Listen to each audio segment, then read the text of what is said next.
Hi, today I'm gonna show you how to embed video on Twitter. So let's get started. This may be complicated to some people, but if you follow what I'm gonna do, you'll get through it.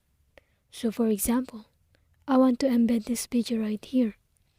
And what we are going to do is click on the share button right here. Then click on the copy link.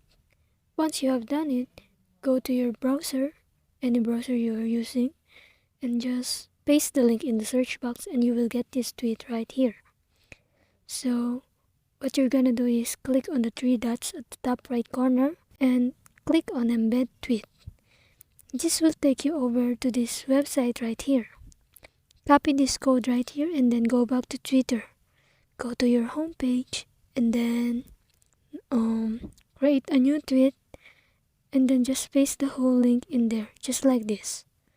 Now select on this stuff and delete everything except this link right here, pic.twitter.com, and then the code.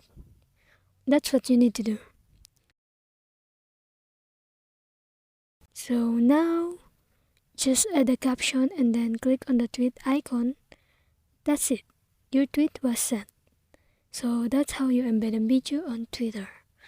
I hope this video helps you. Please leave a like and subscribe.